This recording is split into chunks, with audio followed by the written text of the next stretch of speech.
Parliament State Assembly debate ngangnei discuss kaya si khudingmak state sigi phanabagidamukta aduga chawkhatnabagidamukta karumba kanda ruling na torokpa asoiba thabaktu opposition na hariba thabaksi lale haidana thillaga taaga madugi chumthok chumjin tawba samna punna haijarabada state sigi interest ni masi personal koina ngane bani ngane banate haidana khanbiyo haidana hana thamjage sa sang si motion si move tawbada leader of the house na yam phajana thambigre ai khara note tau jahobani sing tamgi praja sing nusinare pele dagi dolai thabi dam inauguration tawna sidi agriculture sector da kanaba mayam pire go to hill go to village ki praja da kanaba praja na harauba jiri lambi gi hana le badagi sengalakpa the law and order pharakpa the drug 110 convict pigiba 1600 cases delwa chahi makhai sida pharakhiba inner line permit lakpada manipur prajan harau khiba haibana chingbu mayam ma thambigre sa adu sir masif the people knows karai bhog chumi karai bhog lali karai bhog tawi tawde si praja sing loina khang sir ai saina thamjagre masi atadai nate personal nate karigumba kanda honorable leader of the house na thambibada akhoi gi chahi humfu yamang dagi haibata democracy gi chappa state amo wedana akhoi gi union territory ware the state ware lakdana ngasi praja gi mihut tawna democracy gi chap chap mahau phanguna matam dugi sarkar kaya am panjiba hariba sarkar sing aduna magi matam dugi development kaya tawromba masi akhoi gi kari mata singdana da singda idaba haibata hekta hojing chahi ohunga bakhai chahi ohunga thamanga mukta ngai ba BJP government sila akanda loina semba loina saba mi gaksi hana khoi sor gaksi holam daba BJP government sila akanda mi singsi oxygen gaksi thajal le hingbadon hitam ngang ba si am lai ba thibane nei haijage sa kaya mu yamna tawram de kitang samlapa kitang panjage sa sir Singi district apun bada Honorable Govindas na haibi gra second secular progressive front second term haibatai matom da isambak works minister in charge buzarki full term pugi matom da SPF tugi matom da singi manung hanjanba urkhul senapati Tamenglong Chanden Churachandpur hariba district manga yamna maru oiba district headquarter da mini secretariat mayamaba in terms of crore matamdo sa irang su bom top lalhoba demand mi phaba punba engineer pharaga demand toba angat polo endo odorgi matamdo sa hariba mini secretariat mayamaba matamdo gi government saramisa kari gidamakta administration system administration nuainaba apunba mafam amada compact on the thambakanda all district level ki department officer mayam thambakanda maduda haiba district singdugi people singi administration to the khudum chanaba mayam saram ya sigi manungda sir Tamenglong sangagre urkhul sangagre Churachandpur sangagre Chanden sangagre sorry Churachandpur sangadri Tamenglong sangagre mafam mari sangagre huzik Churachandpur district ki DC mini secretary kari condition da lagi matam dugi sarkar ki matam da tongan ba district manga ki construction to da district bari sangar me hariba Churachandpur district ki sagadori ba mafam se matam da Assam rifle laibagi madu vacate to bada khara vacate to no bo no matam khara lauki bodo aruda khara thengdagi thengdargasu saba horom me अदुबु सरकार इस continuation ने हुजिक फाव कइदुरी मसी लेंदे सी थबक तो हाइगद्रा अनुसार ताबदा लैरिबा ममांगी सरकार करी तौरंब तौरंदबगा ऐसे खरा ए खल्लगा आंगनिंग सा सिदनते सर सब डिविजनल हेडक्वार्टर खुदिंग मक्ता चिंगी डिस्ट्रिक्ट खुदिंग मक्ता सब डिविजनल के कंस्ट्रक्शन लोइना सारमी सा डिस्ट्रिक्ट हॉस्पिटल कया 50 bedded 100 bedded even Churachandpur 200 bedded की अखोई डिस्ट्रिक्ट हॉस्पिटल सारमी ट्राइबल खतगी होइबा यूनिवर्सिटी अमा हुजिति कांगपोकपी डिस्ट्रिक्ट की मनुंग चंबा मतंदो सेनापति की डिस्ट्रिक्ट मनुंग चंबदुदा Indira Gandhi open tribal university लिंखलमी हाइबदा लाइबगी वानी ट्राइबल खकी होइबा दुगुंबा यूनिवर्सिटी अमा लिंखलमबगा इसे सामसे अराइब नते इलेक्ट्रिफिकेशन साय honourable leader of the house ना हाइबिग्रा इलेक्ट्रिक मई की करेगी यस तौते है यारोय तौवे अदुबु मणिपुर आई रिपीट तौजबदने ते साय कोई लीडर ऑफ द ऑपोजिशन जो हाइग्रे इंडिया के दुंग प्राइम मिनिस्टर की ममांगदा मसी पुथोग उत्पद best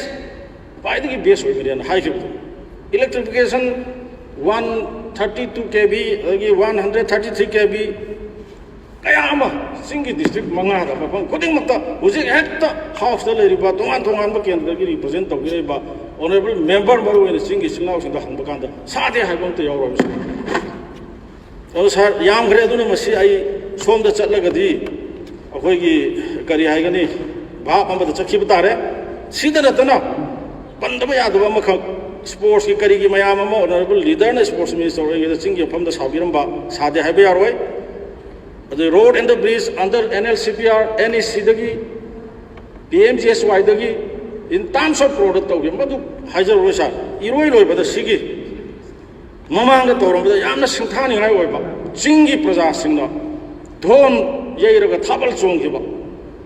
none da tengnau palda kangpok pida asom da sulengjen biri minister oina matam da ai khoi punna leiringai kanda district तरेट चिंगी district अयामना चिंगी district valley ददी जीरी अमसुंग कक्चिंग खतनी अतई डिस्ट्रिक्ट मंगा बदी चिंगी एरिया डिस्ट्रिक्ट तरेट से administration नुआइन Nabi दमकता the then government announce करम मतमदा चिंग द लरिबा प्रजा मयाम धोन थिलगा ता चोंगा थाबल चोंगिबदो मदु थबक तौदे हाइगदोरिब्रा हे हाइरुगा चिंग तुम कायनरमी तिनरम यादे हुजिकी चिंगतम से लाइब बीजेपी गवर्नमेंट से तौर नुसीनबा चिंगतम से अखोग तीनब यादबदम हेक तब मसी तौबीगनु यस ngasi leader of the house ओइबिरिबा मतमदुगी चीफ मिनिस्टर चिंगद चंग यागदब ज मफम खरा लई करी मरमगिनो मणिपुर थुगाइनब होनब अदुगुंबा अंडरग्राउंड एलिमेंट खरा मोहन हाइबद अखोइना या मणिपुर कायबे यारोय चही लिसिंग अनी की इतिहास लेब सिगुंबा मणिपुर से अखोइ मसेन अमतनी अखोइ पुनमक्कीने अदुना तोखाइ ताबगी पोट तौब सुंगा यारोय हाइदना कन्नो अपोज तौ मदुगी खुदम हाउस ते यामना पन्नग्रे मिस्टर मुइभाना मणिपुर लानब होनबद मतंदु लौखिबा मियाम की अपामबगी मतुंगिना लौखिबा अदुंबा कया अदुदा पेंदब मियोय कयाना एम्बुश तौरखिब ले आई हाउस ममांगदसु हाइजखरे मतमदुदा अखोइना फाइट तौबे याय चप चाना थेंगनबे याय अखोइगी स्टेट सिक्योरिटी चप चाना ले अदुबु मदु तौनरबु मतमदा मफमदु लेरिबा इसम चमजब प्रजासिंगी लाइफ मांगदोबा इंजुरी होइगदो मयाम खल्लकांदा मफमदुदा यौरमदना हलखिबदा मयाम मिसियन होइना नांगनबिगिबा मदु तौबिगनु अखोई मतमदा चिंगतम करी तौनबा यावखबे अदुना सार स्वाई एरिया सेदा अखोई ममांगदा पालंबा अखोई मतमदुगी government ngakta sunate adugi mamangda पालंबा गवर्नमेंट सिंगदा तोंगान तोंगान डिस्ट्रिक्ट सिंग मतमदुगी सरकार ना तौगिरंबा मयाम दो अखोई एप्रिशिएट तौम थोय तौबियो तौबदुबु ngasa अखोई सीनियर लीडर अमना CWC की मेंबर्स ओबिर भाई याम गए खांगम ना हाई के बतो प्रजा ना हायन से प्रजा ना भाई गुड अखोई सार अनि सुबह SPF की मतम दा we 42 out of 60 constituency only Congress party अखोई वोट कार रखी करी फजन सर्विस तो प्रजा के अपाम पी इलेक्शन तो प्रजा ना बदू की रिजल्ट फिरे अदुना सार लीला येंग मीना लीला सानर मीदुना आई लीला आई हेरो कुमी से फजद्रो आई कॉमेडियन से मांद्रो गाय आई दी फजबनी है सी मीना नुगनी ऑडियंस ने लेपकदबनी मसी लीला से फजे मैसेज फजन पी मसी आर्टिस्ट ने लौर मागी रोल से पैदको है ऐसी में थमजगे सा मरुना सार अना कॉन्फिडेंस लेते हाइबगी ऑनरेबल कलीग मैम गांगीरकनी गांगनिंगबदी यामी सार अदुबु आई डिपार्टमेंट हाइब ताए पॉइंट अनी खक्ता हाइजगे सा दे अइना गांगजगदोरिबसे मरुना आइगी इनाव ऑनरेबल MLA मेघचंद्रन आई मितुंग गांगबदा माना सुना गांगकनी दुबु सार आई ड्रग की मतंग सिमा अदो अखोई डॉक्टर सु साइ ऑपोजिशन CS अखोई कॉलिंग अटेंशन में विड्रॉ सु तौरे अदुदा मचा अमा खतंग ग पेन द बाहाय ताई प्रजा के दुबी दुमगा आई थमजरगा सार आई तेन न बखोन जगे सर सरकार सिना लावे वार ऑन ड्रग स्लोगन फजे हाइरिबा वार ऑन ड्रग सी थेंगनब होनबदा तौथोरइबा फील्ड तौथोरइबा थेंगरिबा थबक थौंसी येंगुरगदी वार ऑन ड्रग हाइबजे सारमसी हाइबदे पक्जदब मसीगी महत्ता बिजनेस ऑन ड्रग हाइबदुन हेन पक्कदोबा अदागी थापदुदै थमनिंगी सा सर हजिक एकोई मणिपुर से इंडिया की स्टेट खुदिंगमक्ता ड्रग की वारी होदरको मतमदा ngasi de koi manipur na mangjin thare manipur da sar matam amada sana khona bada national level ki thak na taba international ki thak ta olympic ki thak ta afaba sana roi nupa nupi kaya thorok tana chauthok chaningai oiram bado ngasi di sar drug ki impact da loina lukki da ngasi di mami samaga drug sabarum da अखोई से मांगजिन थारे न थमजगे बसा अखोई लोइनमंग the खंगे चही मरी अहुम मरी की ममांगदा मणिपुर दा ड्रग चाबा लेबसे अयामबना म्यांमार रोमदगी थाईलैंड लोमदगी अदुगा लाओस समना हायरबदा अखोई सर गोल्डन ट्रायंगल हारगा खंगबा मफम सिंगसिदगी ड्रग से पुसले हारी मफम सिंगसिदगी पुसलगा अतोप अतोप स्टेट ब्लैकमेल तौबा बिजनेस तौबसिंगना ड्रग कारबार तौबसिंगना थादोया अदोमदगी थाईलैंड लोमदगी लाओस लोमदगी म्यांमार लोमदगी पुसलैबा ड्रग तो मधु चारगा नहा ओइरिबा तुंगी आशा लैरिबा पुंसी कयाम खांगु थक्ता मांगिबगी पोट अखोई खुदिंगोना खांगयाबसा अदुबु हुजिति लुरैबदी मणिपुर दा सही अहुम मरी सिगी मनुंगदा सही अहुम मरी की ममांगदा अतोप कंट्री दगी पोरागा अखोई लमसि फावरगा अदु खकी बिजनेस वे म ओइरमबदो हपम ओइरमबदो हुजिंग करी तौरे फैक्टरी ओइना लैरे पुंग मा ताबगी टाइम एक्सटेंशन बिजरी थैंक यू सर फैक्टरी ओइना लैरे बसे आइना हाइब नते पुलिस सिक्योरिटी सरकार से की मशीनरी ओइरिबा सिक्योरिटी इचनाव सिना हाइबने याम खंगिरमगनी सोशल मीडिया की खुथांगदा कानी केजी असुक फारे ब्राउन शुगर असुक फारे मसीगी सुंगनब फैक्टरी असुक मफम सिदत लैरमे लिलोंगदा लैरमे बिशेनपुरदा थौबानदा मार्केट वैल्यू द रुपा करोड़ चनी लैबदा चहुम ओइगदबा 500 करोड़ की वैल्यू लैगदबा से आइना हाइबनते से सरकार सिनदी वार ऑन ड्रग सोमदना मैन्युफैक्चर तौखला भारत की तोंगान तोंगान state Delhi Assam Guwahati Shillong Punjab Mumbai any state country से स्टेट ड्रग की मी फाब मणिपुर की मी यादव खंगाव यौसलत्रे सीराब war on drug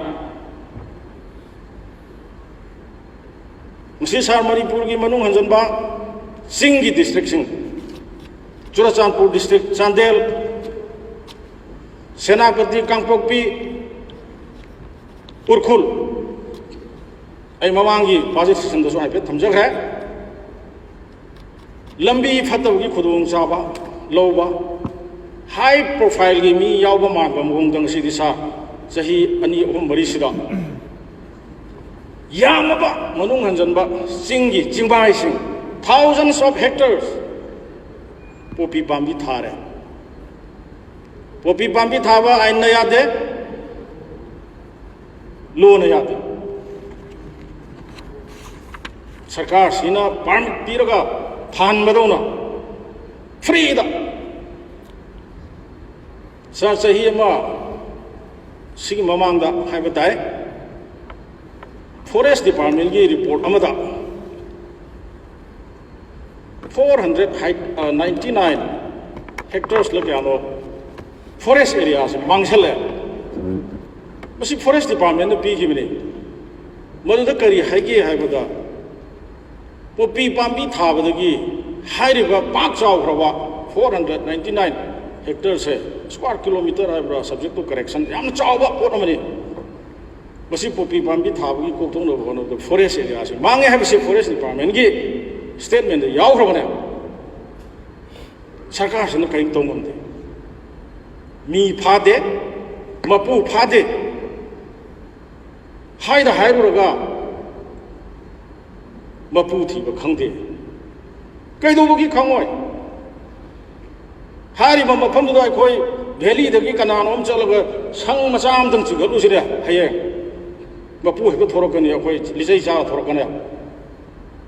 Some thousands of hundreds of kilometers hangba hectare mayama open masi tharap matumda naap ki sinanaw sing और concerned district की पुलिस खरा तौरगा electronic print media भी मांग दखरा कंथत उदनोदी पोपी पाबी थिंबगी मदुन कनु ओइदे मरम मदुननी सिगुम्बा मियोइबगी लाइफ नसा honourable leader of the house ना हाइबिग्रे लाइक लाइसु हाइबा मयाम सिगी यूथ सिंग सिगी थबक फंगनबगी दमक्ता तोंगान तोंगान बा स्कीम कया पिथबा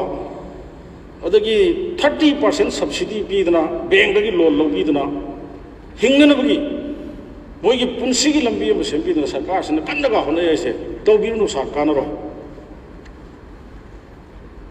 95% तुंग मणिपुर की फ्यूचर ओरिबा नहासिंगी पुंसीदी लोइरा है बताए ड्रग चाबदा सारंगसी यंगियो WI है बरा उदी उजद्री हाई स्कूल तमेबा छात्र छात्री इवन नुपी भावबदा हायर सेकेंडरी की लेवल तंबा कॉलेज तंबा जो लाइक लाइसु तंबल ओरगा शुभम नमंग खंग्रो मयामा हाइरिबा WI टेबले से 99% नुपी यौ चादबले सेलेक्ट्रे सिकराय दगिनो अखोई सिदम मैन्युफैक्चर तौरे फंगे सिगुम्बा ड्रग से सुंगनबगीदमक्ता इंडिया की तोंगान तोंगान मफमदगी मदुगी केमिकल कया पुसलए सुंगने सुंगकांदा लाइन फंगबनिना लेनफम खंग्रबा कंट्रोल तौदबनिना चारे सोमदा ड्रग की इपाक्ता इरांग अदो लुपनिंग लुमांग तौदना लेरबा मुइजिंगदुदा सब्सिडी हुप्पीनबु होनरुदा गवर्नमेंट मथा सानमनि कानरोय हाइनिगे अदुना सरकार से तौरीबा थबक थौरम से मसी वार ऑन ड्रग हाइबसे आई मसी पक्चदे नसाय फाबी की हाइबा कन्विक्शन पीगिबा 110 कन्विक्टेड पर्सन हुजि क्राइ क्राइ चखरगे करी करी एक्शन लौखरगे सि हंगनिंगेबा सरकार सिनदी मयाम ममांगदा गैलेंट्री अवार्ड उसी अवार्ड पीदना ड्रग वार ऑन ड्रग तौरे एस गुड खरदी तौदोरे खलमे ड्रग सिबु फारगा मधुगी लंगना लंगसिन पुथोंनबा अचुंबा पुथोंनबा होनबा पुलिस ऑफिसर कया ngasidi ट्रांसफर तौथोखरे करंबा मफमदा ड्यूटी लेतबा ड्यूटी तौबा यारोइदोबा मफमदा लेथोखरे थादोखरेबा सोमदना गैलेंट्री अवार्ड फारिबा पोट मयामदुगी अचुंबा लंगला नंजिन पुथोंनबा होनरबा मतमदा थिगलैबो ऑफिसरदो ngasidi मचिन मेनबा होनबदा ट्रांसफर तौथोरे थ्रेटन मैम तौरे सर याम लाइन खनबीगनो मणिपुर इशू मैम थनबा पिक्चर इंडिया अतई स्टेट थोब इशू मैम चाही क्या अखोन भोट लेप्री काद्री हाउस लाद्री थेंगन लाए खुद खंगे मणिपुर थोब इशू मैम से नेशनल मीडिया की लेवल मीडिया पेपर हापीयू है हापदना अखोई मणिपुर थेंगरी अवाब मैम से सेंटर भारत की प्रजा खंगनबी अवाब मैम अखोई लाइबने हुजी सर ड्रग की केस है लाइन लौबीगनु नेशनल लेवल नते इंटरनेशनल की लेवल BBC न्यूज़ यावरक्तना ngasiदी मालेम पृथ्वीसीदा खंगदब अमता लेत्रे मसी याम इकाइनगाइनि सिगी थाक्सिदसु हुजि वार ऑन ड्रग अन लैसिगद्रा अदुननि सर इंटरनेशनल की पृथ्वी मालेम पृथ्वी असिगी मफम खुदिंगमक फाउदा BBC वर्ल्ड BBC न्यूज़ दा यावरक्तना लोइनमक सेगा काइना खंगरब कानसिदा कोइना बिसदे सरकार पाइरिबनि सारे मिकायरे कोई MLA यौसले मिनिस्टर यौसले पुलिस ऑफिसर यौसले ड्रग फुरान बदा ड्रग ललोन बदा हायरुलगा कोर्ट आई ऑनरेबल कोर्ट पु कनो तौजबनो ते ऑनरेबल मेंबर कोर्ट लेबे पोटी सब आई कोर्ट लेबा कनो पंद्री सा आसिदा मेंशन तौरो यस आई मदु पंजरोय अदु आइना गासाइदे गांजर इस ऑनरेबल ऑपोजिशन लीडर ने सुत्रक तुतांग फसना हाईवे रबी आई खगी पॉइंट खर केने सा आइना हाइजबना वार ऑन ड्रग से बिजनेस ऑन ड्रग ओइरे हाइबा पॉइंट ने नगा ओके कंक्लूजन दि कोसला माना कोइना मस मानबोय गांगना रोस अदुना हाइरिबा सिगी इंटरनेशनल की पृथ्वी की मालेम पुंबगी मफमदा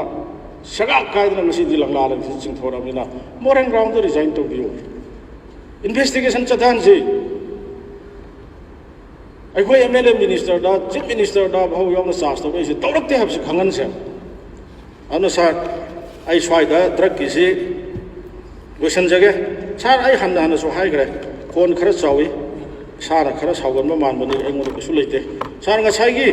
पॉइंट अमना अखोई COVID-19 से चुमी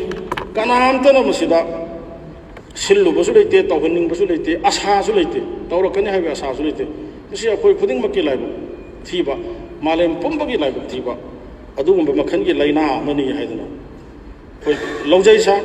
आई गवर्नमेंट दा ताइनबसु ताइनजरोय तौबदुबु आई ममांग दा क्यारक हन्नसु आई केंद्र दा क्वारंटाइन सेंटर दा चटपदा आई हाइजग्रे सरकार सिना मागी सरकार मा ओइबगी लमदम सिदगी अतोप स्टेट लेता लाइरा तान बचखिबा लाइक लासु तम बचखिबा तोआन बिजनेस तौबा लॉकडाउन लापन मरम ओइदना बयुम दा हलपन नहौदबगी हन्निंगबगी प्रॉब्लम मयाम अमा मद सरकार सिना कोइगी अरैबा लेजगिद्रब स्टेट सिगी फंदगी मानो होनदना मयाम अखोइगी इरमदमबी इरैचासिंग चिंगी तमबी लौसनदब होनबसे सा सरकार से अफब खोंथांग अमनि बसी यम थागनिंगाय वय बट तौबदबु पॉलिसी सोइगे आई ममांगसु हाइजग्रे सरकार ने पॉलिसी से फजन सेंबियो मतम मतम की ngahang की पॉलिसी तौबीगनु यम वागी सार खोसु MLA Moina ngaklerga amma mu haidai ngaklerga amma mu haidai di sida mu haidai yang gresa aduna sarkarna matam matam की पॉलिसी से ngahang aidun khonggi ba aduga masigi fajaba planning policy ama tawraga तौकीदबना मरम होइदना ngasiदी सा अखोई हाना हाइजग्रे सरकार सिगी policy से सोइरे maram aduna khara phase manner da bu orabasu aduga step by step tawga bu orabasu expert sing ta na biraga masi tawbiragadi laina se khoi nga thokpa ngamgani sir for example egi sugnu kendra da quarantine center ohum lei dc na haire sir government gi order ni sar gi kendra da karam ba quarantine sari kendra da gi lakpa maya ya du thamda ya de government hai du phai hai da sugnu guest house da ama kakching khunau sandumba da khoi na badu ya building ama lei achoba maru da ama kakching khunau college da ama thammi sa da hari basing sida hangi haraga ina khalam bada khoi gi medical department ki side da gi staff mayam la aga madu gi manage to ba khotpa ma masi moina to bi gadra haraga di sina kare sar masidi sar na phalan tayar khara sar gi leri bana ha sing khara तौरगा सार बसिगी manage तौब खोप maintenance तौब मयाम सिगी सेवा Swiggy तौबदबनी हारे अदुबे है मधु आई ngमनबदी होनगे अदु सा लुरैबदी Madhuda volunteer ओइबिगदोरिबो ओइबिउ हार बिसिनाउ सिंसे यादे मरमदि मोय महिक सिकी महिक सिदे कोइ वॉलंटियर ने चंगकन हाया फोनते अनु सिगुंबा इचिनाउ सिंसे मसी आइना डीसी दा हारे सीएमओ कक्चिंग दा हारे मसी यारगदी नोइगी हेल्थ डिपार्टमेंट दगी दी मसी की मरम द मुन्न खंगबा नर्स ओइबे आई मेन हेल्थ वर्कर ओइबे आई फजन मसी ट्रेनिंग फंगबा कनागुब मी अमरी सेंटर मफम मफम सिद पोस्टिंग पीबीरगा मोइदा इंस्ट्रक्शन हाइदी एडवाइस तोरगा समाई तो सी तो हाइरगदी फगनी अदु नतना अखोगी खुंगंग द लरिबा क्लब की नहा दगी माई बेल सिंह खरा मथाई याव मचा मसूसिंग दुम सेवा तोनी मुसुन करीम खंग बरते हाइना सा सेवा तो मयाम अमा पॉजिटिव ओरखिबगे वारी मसेगी केंद्र खत्ता नतना ते ते मयाम अमा सिगुंबा क्वारंटाइन सेंटर द लेरगा थ्रोट स्वाब खंगनावदगी मही चिंगथोगा टेस्ट तोबगी टेस्ट मखल से मसी निमित 15 days 20 days सुरबा पीदबा रिजल्ट पीदबा सोमदना नसी लौरे नुमित तरानी तरामहानी भाव पीरक्तरे अदुगी मरक्ता अमु अतोप स्टेट तगी मयाम अमा थुंजलरे थुंगिबा मीसिंगदुसु ngसाइगी हाइरिबा सेंटर द लेते यादमिनो पुसल्ले सोमदो नुमित तरामहानी लोर मतुंगदा रिजल्ट आए हाना लौगिबदो हाना लौबना मतमदो नेगेटिव ओइरिङै द लौगी सोमदो पॉजिटिव ओइबा लाकांदा महिक बुबा लाकांदा महिक तु लौरे रिजल्ट दी नेगेटिव ओइङै द लौगी नेगेटिव ओइरे मयुंद महिक बुबा चक सिगुंबा मयाम अमा सोय मयाम अमा तौबना मरम ओइदना गवर्नमेंट की चावना सोयबा लैखिबसे मसी अखोगी Laiba थीबने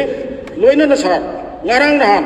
honorable leader of the house amasung honorable health minister deputy cm yauna ai social media da uzabani kari akhoi lamboi khongrang khongda yamna chawba quarantine center ma numitu yamna phajai yamna akhoi honorable leader of the house da ribon ga kaptuna khotna tawbodu bas basi mafam si oragadi manipur gi hujik positive oirakpogi hengal laiba kholiba mayam se खर दी government के अखोई मथा साब फरनी प्रजा सिंह खर तौरने आशा तौर सा हुजी हुजी हेक इल्डर ब्रदर मासी पॉजिटिव ओइदना लेब मफम मासी असिगी अखोई फास्ट एमआर की नंबुलेन है सिंगी चिनाव खर ताब अस्वाइद हजाम हांगबसिद सम कौई है अदु मंगोंद कैसु सिंथोम नुथोम लापदी नते अदु फास्ट एमआर की मना अदवाइद चंगुई हाइबदुदा आई नंतंग टेस्ट तो हाइन तौरबदगी लाइबक थीबदगी पॉजिटिव ओइरम अनु हुजिक से मसा से डायबिटीज फुंद लेब आई हेल्थ डायरेक्टर दा आई अहुम लक सुरे आई रिक्वेस्ट होय यारगदी मा मसा से डायबिटीज लै खोली खरा डायरेक्टर ना रिम्स ता और जेनम्स ता चंद्रगरा चंद्र है सा